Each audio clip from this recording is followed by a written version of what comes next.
Alright, so the flooring that I made was out of popsicle sticks, and this video is going to show you how to keep it down as it's drying. I'm going to use wood glue to keep it down, and then this is what it looks like after I clip the ends of these, and then after I stain it. It can be curvy, sometimes it kind of curves in and out, or one side will be straight and flat but the other won't, because right now it's not sitting flat. If I put the wood glue on it, it's just not going to sit flat. Plus you want to put pressure on it, so I'll show you how to do that. If you want, you can do it in sections, or if you want to glue it all together. Honestly, I would prefer to do it in sections because you want to make sure before you get too far into it that everything's laying correctly and nothing's sliding. So the glue I'm going to use is Titebond Original Wood Glue. I find it works pretty well.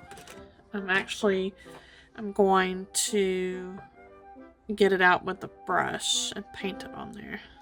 See how you can see how it's not really sitting flat. So I'm going to use one of these brushes. I feel like it works better because it's already flat. Alright, so I don't worry about painting but only one side. I mean, it bleeds through on the other side. It doesn't matter because nobody's going to see it. So I'm going to spread this out evenly. So I'm going to split that one there. See how when I push down right here, it lifts right here, and then it'll lift back up there. You don't want it to dry that way.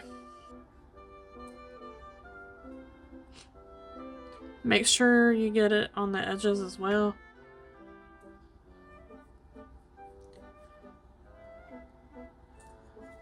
Like right here on the edges. Make sure you get enough glue there. Down. See how this piece actually like curves?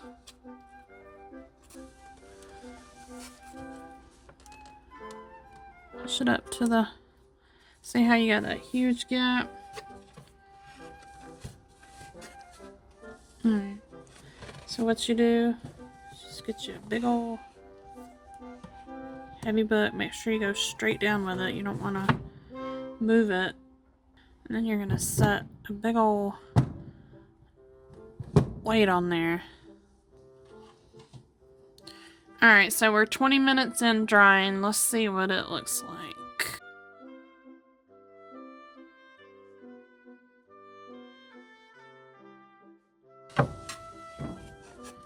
Alright, so looks like you have a little bit of still curving up.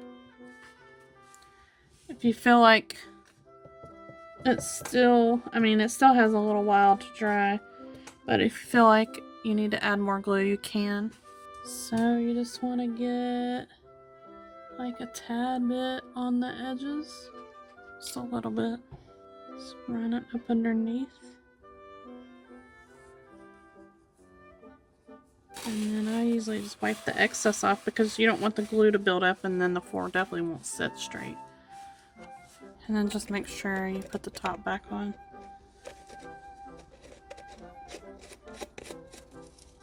So it won't dry out. Alright, so that was 20 minutes in. I'll set the book back down. Okay, so I set the book down, but you also have to get back here, make sure it sits all the way in the back, or it might be curved. So I'm going to set it flushed. Set a weight on it. If you feel like it's going to roll, just stick you something there to hold it. Okay, so we're over an hour in. So let's see what it looks like now if it's literally all the way flat now. Let me move all this stuff out the way. Alright, I'm gonna move the book. You can leave the book on there overnight if you want to give some peace of mind, or you can just go ahead and leave it like that because it shouldn't move at all. But it definitely looks a lot better than what it was, because before it was lifting up on each end. This was curved in, so that's how you get your floor flat. Alright, that concludes the video. It's definitely lays flat now after putting the wood glue on there and the book and the extra weight. If you don't have any weights, you can just put a lot of books on top to give it that extra weight to keep it flat.